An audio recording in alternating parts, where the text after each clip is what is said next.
Hi, hola, bonjour. Welcome to Blueprint Bazaar, your one-stop destination for high-quality CAD, FEA, CFD, and engineering design tutorials. In today's detailed walkthrough, we're diving deep into the world of SolidWorks and exploring how to create a structural frame using the Weldments tool. This isn't just a quick guide, we're building an in-depth foundation, so whether you're a beginner or a professional looking to refine your workflow, you can follow along with complete clarity. Creating welded structures in SolidWorks becomes incredibly efficient once you master the Weldments tool. This feature allows you to create frames and structures using predefined profiles like square tubes, channels, I-beams, and more. For this tutorial, we will be focusing on using the ISO standard square tube profile, specifically the 30 by 30 by 2.6 millimeters dimension. This profile is widely used in light structural designs, supports, machine frames, and enclosures. Our frame will start with a rectangular base of 560 millimeters in length and 340 millimeters in width, and we'll build it up into a full 3D structure. We start by launching SolidWorks and opening a new part document. Once in the part environment, we locate the front plane from the Feature Manager design tree. We select it and open a new sketch. This sketch will define the base outline of our frame. Using the corner rectangle tool, we click at the origin and drag out a rectangle. This rectangle needs to be dimensioned precisely to 560 millimeters by 340 millimeters. To do this, we use the Smart Dimension tool, clicking each side and entering the respective values. Starting from the origin ensures symmetry and a reference point for future features. After the base sketch is created and fully defined, we exit the sketch and ensure the Weldments tab is visible. If it's not already active, we right-click on the tabs at the top of the screen and enable it by checking the Weldments option. Clicking on the Weldment button adds the Weldment feature to our part. This step is crucial because it activates tools like structural member, trim extend, and cut list management, all of which are core to Weldment modeling. Now, we move on to the structural member tool.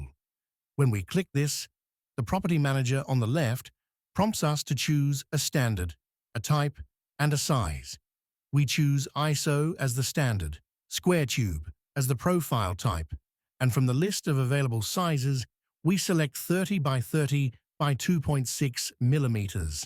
This profile is then applied by selecting each line in the rectangle sketch. SolidWorks automatically generates a 3D extrusion of the profile along each line. This creates the base frame members in just a few clicks. It's important to group lines that should be joined together with miter cuts and to pay attention to the orientation of the profile so that the frame aligns properly in 3D space. At this stage, we have a flat base, but our goal is to create a 3D structure.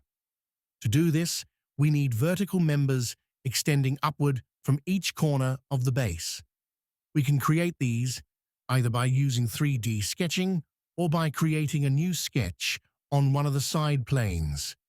For this tutorial, we'll use a 3D sketch because it gives us maximum flexibility. We activate the 3D sketch tool and draw vertical lines upwards from each corner point of the rectangle. Let's assume our frame height is 800 millimeters.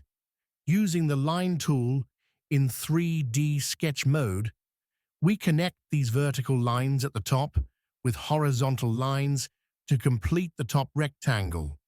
With the vertical and top members sketched, we go back into the structural member tool and apply the same 30 by 30 by 2.6 millimeter square tube profile. Selecting the vertical and top horizontal lines allows SolidWorks to generate the upper frame members. Again, we pay close attention to grouping so that corners are trimmed neatly and the orientation matches our base. One of the most powerful tools within the Weldments tab is Trim Extend. At this point, we use this tool to clean up intersections between structural members. For example, where a vertical post meets the base or top rectangle, we can decide which member dominates the joint. The Trim Extend tool offers several options, including miter joints, end-to-end trims, and corner management. Properly trimming these joints ensures your frame looks clean in CAD and is fabrication ready. After trimming, we take a moment to inspect the overall structure. We rotate the model, check each joint, and ensure there are no overlapping members or gaps. SolidWorks treats each structural member as a separate body, and these are automatically listed in the cut list found in the Feature Manager design tree. This list is dynamically updated as we make changes, and it is a critical component when moving from design to manufacturing. Next, we discuss the material assignment. While the profile defines the shape, applying a material helps in calculating the weight, center of mass, and cost estimation. We right-click on the part or individual bodies and apply a material like AISI 1020 steel, commonly used for structural tubing. Once applied, SolidWorks updates the mass properties of the model. At this point, we can generate a drawing of our frame. From the part, we go to File Greater than Make Drawing from Part. We choose a standard sheet size, such as a 3 landscape, and insert standard views of the frame. Then, we add a cut list table to the drawing. This table is automatically populated with the profile, length, and quantity of each member. We can also include balloons to reference each structural member in the views. For additional clarity, we might add annotations, dimensions, and weld symbols directly on the drawing. If you plan to send the design to a fabricator, this drawing will serve as the complete manufacturing blueprint. SolidWorks also allows you to export the cut list as an Excel file or generate a DXF if you need to laser cut flat components. The flexibility of the Weldments tool doesn't end with basic frame creation. You can add plates, brackets, gussets, and even holes using standard features like extrude, cut, hole wizard, and fillet. These features integrate seamlessly with your weldment structure. For instance, if you need a mounting plate at the base, you can simply sketch a rectangle on the bottom face and extrude it, adding bolt holes afterward.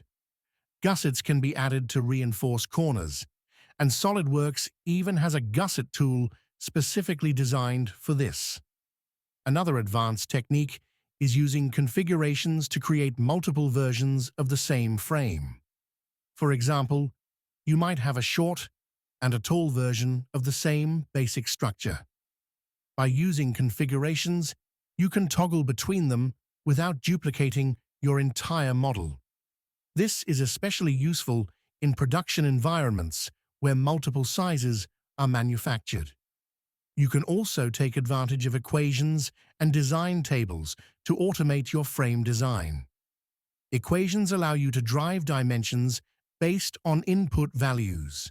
For instance, you can create a global variable called frame height and link all vertical member dimensions to this variable. Changing one value updates the entire model, saving time and reducing errors. When it comes to collaboration, SolidWorks offers a wide range of export options. You can save your frame as a step file for sharing with other CAD platforms, or generate high-quality renders using SolidWorks Visualize. These renders are perfect for presentations, brochures, or client proposals. Visualize allows you to add textures, lighting, and backgrounds that turn your technical model into a photorealistic image. Another useful feature is the ability to run simulations. If your frame needs to support a load, you can apply Finite Element Analysis (FEA) directly in SolidWorks using simulation tools. After assigning material and setting boundary conditions, you can run stress, deflection, and factor of safety studies. This step is critical in ensuring your design is not just manufacturable, but also safe and efficient. Let's not forget about revisions and version control. SolidWorks PDM Product Data Management integrates with your models to manage file versions, approvals, and history. This is especially important for team projects or when dealing with customer changes. PDM ensures you're always working on the correct version and that all changes are tracked and documented. In summary, creating a frame in SolidWorks using the Weldments tool involves several core steps: sketching, selecting profiles, applying structural members, trimming joints, assigning materials, and generating manufacturing documentation. But beyond those basics lies a world of customization and automation that makes SolidWorks an industry-standard tool for structural design. By mastering this workflow with our example, a 560 by 340 mm rectangular frame using ISO standard 30 by 30 by 2.6 mm square tubes, you set the foundation for more complex and professional design projects. Thank you for joining us on this deep dive into SolidWorks Weldments. If you found this content valuable, please consider subscribing to Blueprint Bazaar, liking the video, and sharing it with your fellow engineers and designers. Drop a comment if there's a specific topic you'd like us to cover next. Until then, keep designing smart and build with precision.